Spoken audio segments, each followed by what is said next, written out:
Yeah. You guys hear me all right? All right. So, welcome to 155. My name's Chandler.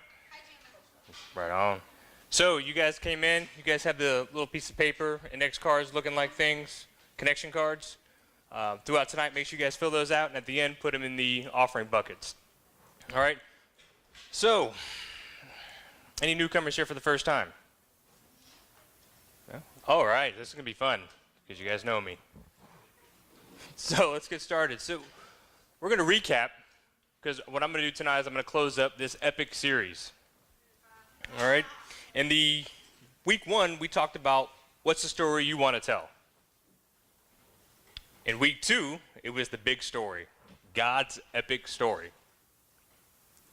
Week three, last week, the epic character. And this week, I have the privilege of talking to you guys about the best part of the story, or of any story, and that's the twist. All right? And I'm not talking about Chubby Checker, for those of you guys who don't know. Anybody know Chubby Checker? Oh, bless your heart. Okay. So with the twist, though, tonight, this signal right here, sometimes I talk about hierarchies, and that's going to be this arm signal. The twist tonight is this. So anytime you see me do this, that's what the twist means. And normally when I talk, part of this twist talk tonight is, why am I up here with a trench coat?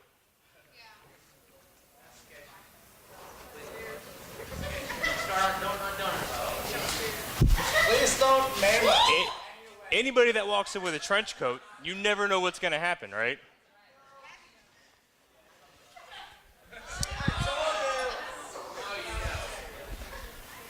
So here I am, and we all know Chandler. Why does he have a sword on the stage? The question is, why not? Because anytime you see a guy with a sword, you don't know which way this is going to go. And it just looks really cool. Right? I mean, anybody that holds a sword, you just kind of like, I don't know. I kind of want to see how this is going to play out. We're going to come back to this.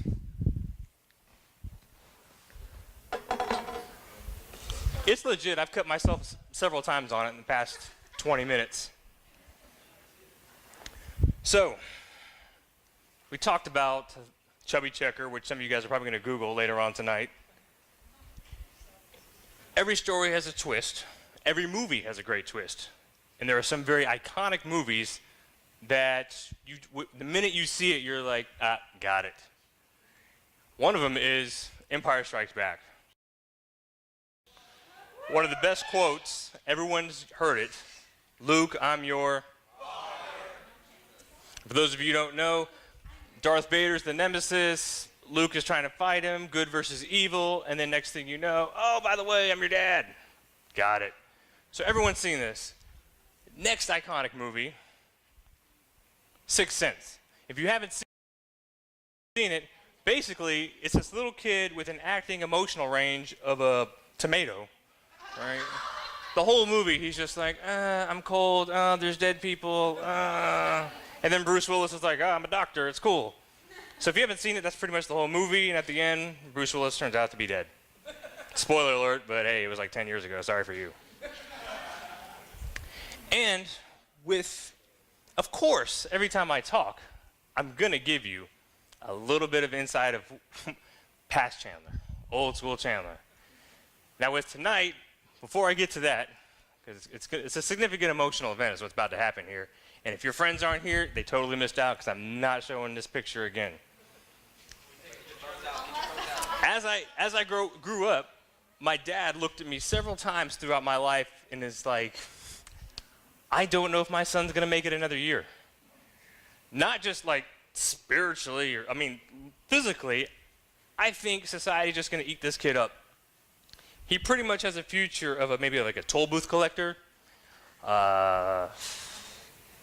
maybe a farmhand would be the range of my skill set at this time. And when you see this picture, you're going to know why. Yeah. Wow, I can already see the cameras going. That's not even fair. Okay. Yes, that is pink hair. And my aunt took this picture, and she wrote Radical Man because it was the 90s. Oh, I got nothing. Pink hair. If that's not the epitome of bless your heart, I don't know what is. But with tonight, there's a twist. Because some of you guys might be in this phase right now. Some of your parents might be, oh, bless my kid's heart. But you don't know it right now because you're in the phase. You're like, no, this is my life. The twist is that right there gets to turn into this right here.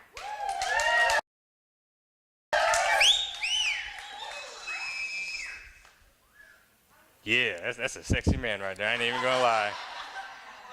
I'm proud of that picture. So, that's the twist. My story wasn't finished way back then, because if it was, yeah, we know how that would have ended up. So, I'm gonna take the twists that apply to books and movies and even my life, and tonight we're gonna talk about one of the main twists in the Bible. There's a lot of them, really. But tonight's the main one because I'm speaking about it. And we're going to talk about Mark 15 through 33. But let me give you the setup first. So it's Mark 15, 33 through 39. But I got to set it up for you so you know really what the context is about. So this awesome guy, Jesus, maybe you've heard of him a time or two, had this road crew of 12 disciples. They followed him everywhere. So wherever Jesus went, these guys went. Good, bad. The disciples got to see the miracles. As Jesus kind of grew in his celebrity-ship, if you will, they thought that was one of those awesome things that they got to witness. And now here, Jesus is about to become king in what we're talking about right now. And the disciples have always heard about the king. Now I get to roll with this guy. And then all of a sudden, they go from praise him, hail him, he's the king, to, oh, let's crucify this guy. So he went from, instead of a throne, he went to a crown of thorns.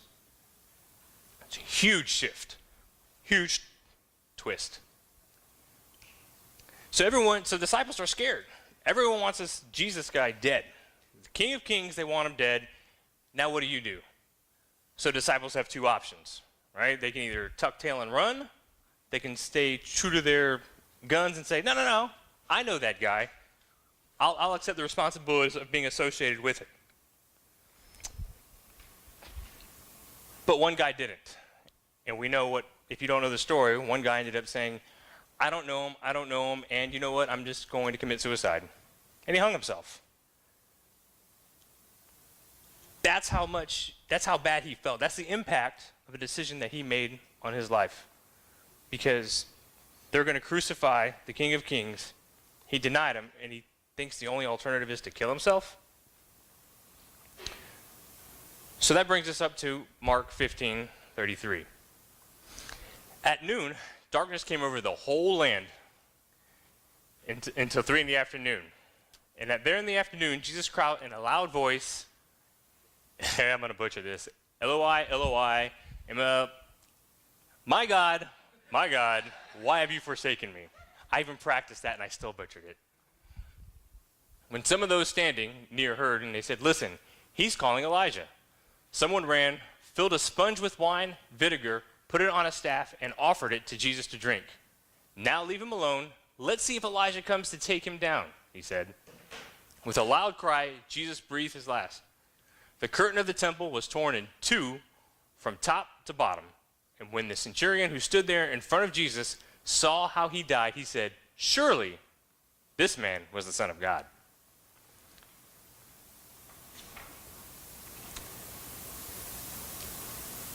Every twist in the story has a silence. When you're reading it in a book, when you see it in a movie, either the dialogue stops, the music stops, or it holds out that one sustained note and it gets your attention. This is that moment, the precursor to it. So we talked about his disciples. I'm going to pull a Saved by the Bell and do a timeout here real quick.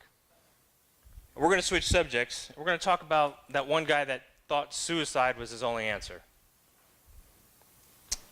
For youth between the ages of 10 and 24, suicide is the third leading cause of death, which is about, if you do the numbers, 4,600 lives per year. 23 vets, which is veterans of the armed services, commit suicide every day. Those are people who think their story ends here.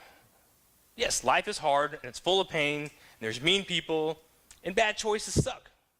I'm not going to sugarcoat it for you. That doesn't mean that's the end of the story. It's just a, there it is, twist. This could be the defining moment in your story. Don't let the enemy convince you that this is your story. Don't believe the lies. So how do you think I know this? Right? There's this back, once again, every sermon, you guys notice I refer to this back wall. I call it the old school people. Collectively, we've been through it all. There's not one problem that you guys are experiencing right now that we haven't experienced. There's been a lot of choices I've made that I thought, there's no way I can get out of this. I can't talk my way out of this. I can't even lie my way out of it. That's how deep you get. But I have resources to go to.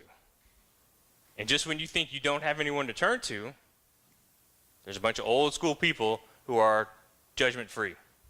Kind of like caffeine free, but judgment free. So, time in. We're going to go back to the disciples. Jesus is dead. They crucified him. Plot twist, 3 days later, if you don't know the story, he's alive. 3 days. That's shorter than a season of Lost. 72 hours. So in 72 hours, when he's dead, everyone's like, nope, I don't know what to do. Jesus is dead. He comes back alive.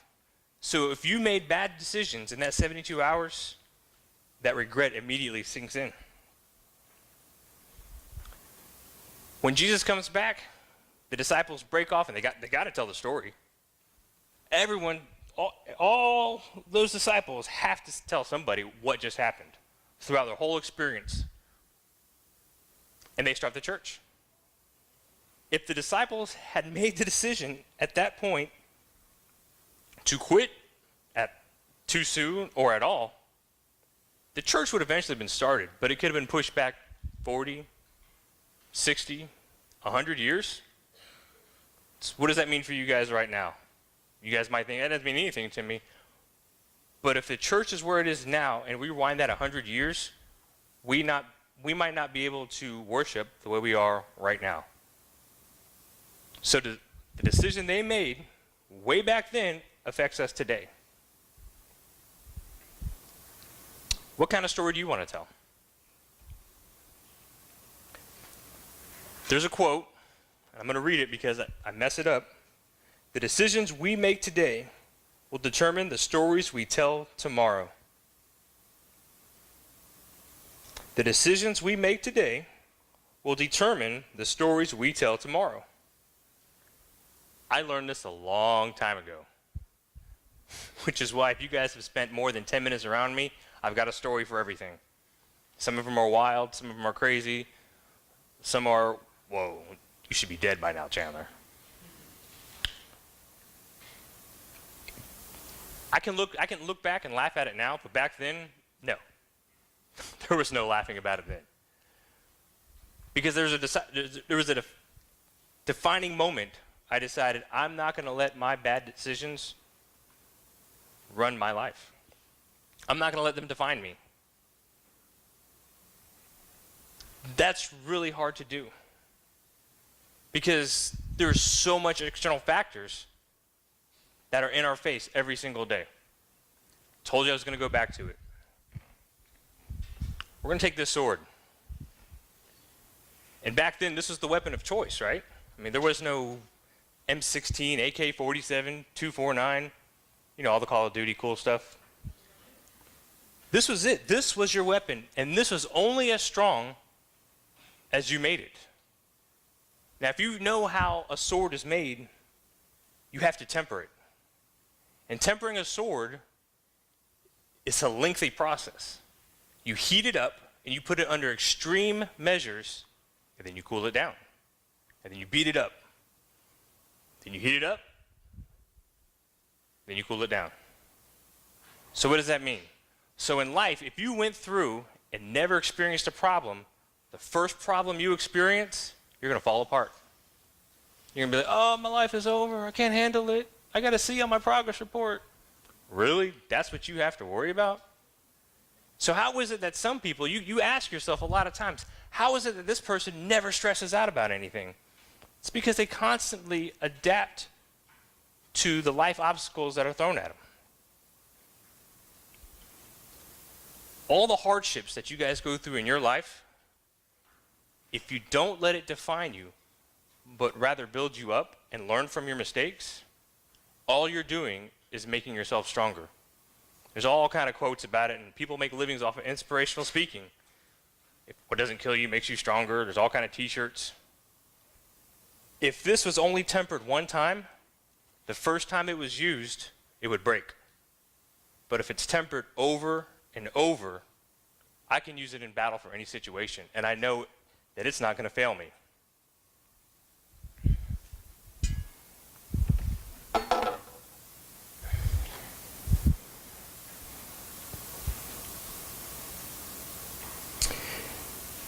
Some of you are in a lot of different situations regarding school, sports, family. You might be able to be kicked out of high school, maybe next semester, maybe next year. You have to fight through it.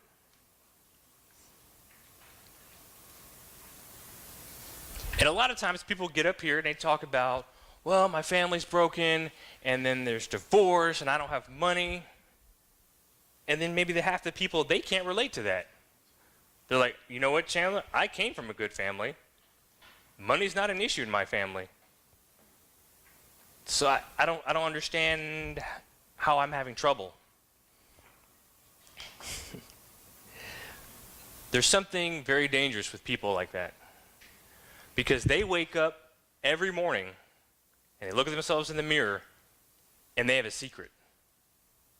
They have one secret that no one else knows about. And this is the secret that eats them up every single day. When they wake up, when they go to school, when they come home, when they close their eyes and go to sleep, and they think they forgot about it, as soon as they wake up, they remember it. And in order to overcome that, what do they have to do? They have to fake it. They have to put on that smile for everyone to see. Say, I'm good. There's no issues, no worries. That secret could be something really small that grows into something big. There's two ways you can handle it. I'm always going to give you guys options. One is you just keep it inside, and that's not going to solve anything. But the two resources you have is you can turn it all over to God. Say, God, look, I've got this issue. I've got this secret. What do you want me to do with it? How do I handle it? Second option, go to your old school people and say, I have a problem. There's no way God can handle this because I sure can't, and there's no way he's going to forgive me for it. Pretty sure he is. I'm not a betting man, but if I was, I'm going to bet that God's going to forgive you. When you confess and turn everything you have over to God, that burden, that weight that's on your shoulder is lifted off immediately. And the only reason I know that it's immediately is because from experience. I mean, you have to fall on your knees and ask him to help. And all he does is just reach up, pick up, I got you, Chandler. Don't worry about it. For some, it could be a relationship issue. Every relationship has boundaries. What happens when you come to that boundary? What happens when you cross that boundary? Once again, you have two options. Do you say, well, I'm going to set a new boundary? But every time you set a new boundary, you just set a new standard. Or do you stop, regroup, and maybe talk about it, rededicate your life to Christ? Because this doesn't have to happen for someone who's 12, 13, 14, 15 years old within their walk with Christ. It can happen to a 30, 40, 50-year-old person as well. What's the story you want to tell?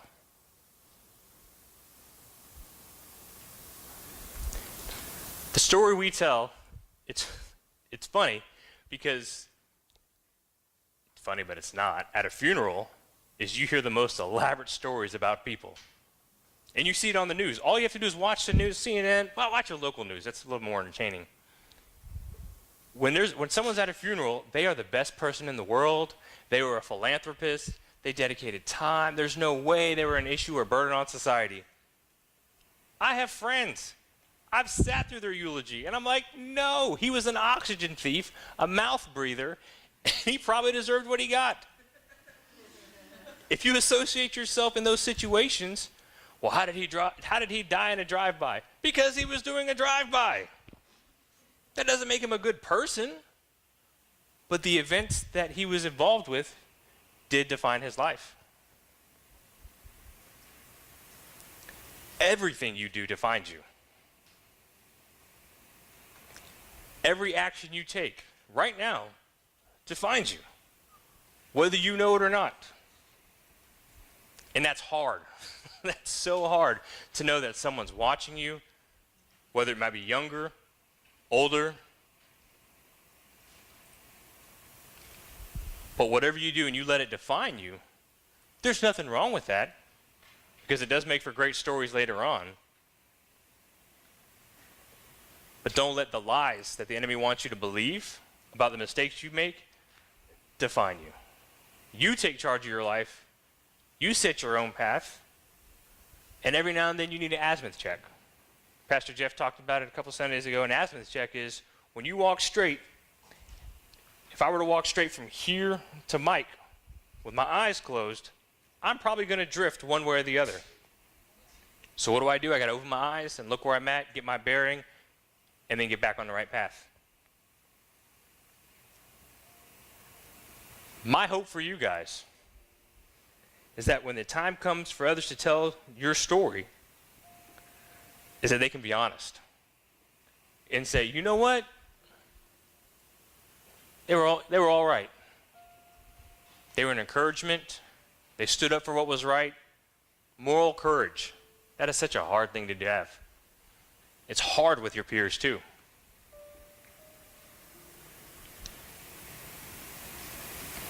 But no matter what anybody says, whether it's your parents, whether it's at a eulogy, whether it's someone writing a book or an ABC miniseries, some of you might be a lifetime series of what your life is, there's only one person that's going to say one phrase, and that's going to trump everybody. And it's when you die, and God looks at you and says, well done, good and faithful servant. Man. If all the mistakes I can make in my life and all the good things I can do in my life, and he looks at me, God, the King of Kings, Lord of Lords, the creator of everything, says, hey, Chandler, bless your heart. Good job. Well done, my faithful servant. And the angels all rejoice that I'm up there. Man, that's what my hope for each and every one of you is. As we start to close in prayer here, I want you to close your eyes right now and think about when you walk out of here today, what are you doing that defines you? What steps can you take? Are you ready and willing to redefine your life and stop letting others define it for you? Or do you need more guidance on your story and what it should tell? But ultimately, are you ready to let God define your life by accepting him into your heart? Dear Heavenly Father, as we come here tonight and we close out this awesome series about how our life is and the big picture and the story and all the twists that get thrown at us, no matter what it is, you are our constant. You're always there for us. And you always put people in our lives there to help us as well. Thank you for never giving up on us. And I look forward to seeing you in heaven, to hear your voice say, "Well done, good and faithful servant."